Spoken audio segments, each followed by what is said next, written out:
ଅସାଧାରଣ କୃତଜ୍ଞତା। ପ୍ୟାରିସର ଏକ ହୋଟେଲରେ ସେଦିନ ଜଣେ ବୟସ୍କ ବ୍ୟକ୍ତି ପ୍ରବେଶ କଲେ। ସେ କ୍ଷୁଧାତୁର କଳାନ୍ତଶ୍ରାନ୍ତ ବୋଲି ତାଙ୍କର ଧୀରମନ୍ଥର ଚାଲିରୁ ଜଣାପଡ଼ିଥାଏ।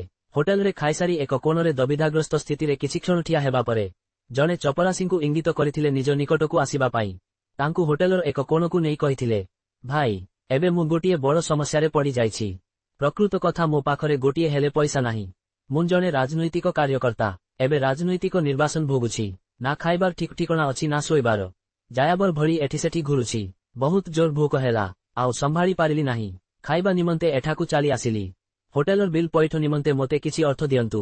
ମୁଁ ନିଶ୍ଚୟ ପରେ ତୁମକୁ ଫେରାଇ ଦେବି। ହାବଭାବରୁ ତୁମେ ବହୁତ ଭଲ ଲୋକ ବୋଲି ଅନୁମାନ କରି ଦୁଃଖ ଜଣାଇଲି। ମୋତେ ମନା କରନ୍ତୁ ନାହିଁ। ହୋଟେଲ ବିଲ୍ ଦେବା ପାଇଁ ମୁଁ ଅସମର୍ଥ।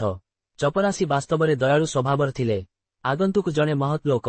ପରିସ୍ଥିତିର ବାଧ୍ୟବାଧକତା ତାଙ୍କୁ ଏଭଳି ହୀନ କରିଦେଇଛି, ହେଲେ ଶଠ ନୁହନ୍ତି ବୋଲି ମନକୁ ଆସିଲା। ତଥାପି କିଛି ସମୟ ଚିନ୍ତା କରି ଆଗନ୍ତୁକଙ୍କ ଆବଶ୍ୟକତା ଅନୁଯାୟୀ ଅର୍ଥ ଦେଇଥିଲେ। ଚପରାସୀଙ୍କୁ ଅଶେଷ ଧନ୍ୟବାଦ ଦେଇ ଅର୍ଥ ଗ୍ରହଣ କରି ତାଙ୍କର ନାମ ଠିକଣା ବୁଝିଥିଲେ। ହୋଟେଲର ବିଲ୍ ଦେଇ ବାହାରି ଯାଇଥିଲେ। ଆଗନ୍ତୁକ ଥିଲେ ଦେଶରୁ ଅତ୍ୟାଚାରୀ ଜାର୍ ଶାସନର ବିଲୋପ ପାଇଁ କ୍ରାନ୍ତିର ଜନକ ଭାବେ ଉଭାବା ଜଣେ ମହାକ୍ରାନ୍ତିକାରୀ, ଯିଏ ପରବର୍ତ୍ତୀ ସମୟରେ ରାଷ୍ଟ୍ରର ଶାସନାଧ୍ୟକ୍ଷ ହୋଇଥିଲେ। ରାଷ୍ଟ୍ର ଶାସନର ସର୍ବୋଚ୍ଚ ପଦରେ ଅଧିଷ୍ଠିତ ହେଲା ପରେ ସେଦିନର ସେହି ଭୋକିଲା ଅବସ୍ଥା, ଚପରାସୀକୁ ସାହାଯ୍ୟ ଭିକ୍ଷା, ତାର ସହାୟତାରେ ହୋଟେଲ ବିଲ୍ ଦେବା, ଏସବୁକୁ ଭୁଲି ପାରିନଥିଲେ।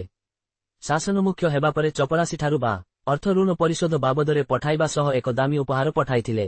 ଜଣେ ଶ୍ରେଷ୍ଠ ନେତାଙ୍କ କୃତଜ୍ଞତା ପ୍ରକାଶର ଏହି ଅନନ୍ୟ ରୀତି ଦେଖି ଚପରାସୀଙ୍କ ମୁଣ୍ଡ ସ୍ୱତଃ ନଇଁ ଯାଇଥିଲା। ମହତ୍ ଚପରାସୀ ଋଣ ଅର୍ଥ ଓ ଉପହାର ଫେରାଇ ଦେଇ କହିଥିଲେ, ଏହି ଅର୍ଥ ମୁଁ କ୍ଷୁଧା ତୃଷାରେ ଆତୁର ହୋଇ ଦୟନୀୟ ଦ୍ୱିଧାଗ୍ରସ୍ତ ଅବସ୍ଥାରେ ଥିବା ଜଣେ ମାମୁଲି ବ୍ୟକ୍ତିଙ୍କୁ ସାହାଯ୍ୟ ସ୍ୱରୂପ ଦେଇଥିଲି। ଏକ ଶକ୍ତିଶାଳୀ ରାଷ୍ଟ୍ରର ମହାନାୟକଙ୍କୁ ନୁହେଁ। ଚପରାସୀଙ୍କ ଠାରେ ଏଭଳି ମହାନୁଭବତା ଲକ୍ଷ୍ୟ କରି ସେଦିନର ସେହି କ୍ଷୁଧାତୁର ଏବର ମହାନ ବ୍ୟକ୍ତି ଜଣକ କୃତଜ୍ଞତାରେ ନତମସ୍ତକ ହୋଇଯାଇଥିଲେ। ସେହି ବ୍ୟକ୍ତି ଜଣକ ଆଉ କେହି ନଥିଲେ, ଥିଲେ ରୁଷିଆର ମହାନ ରାଷ୍ଟ୍ରନାୟକ ଲେନି।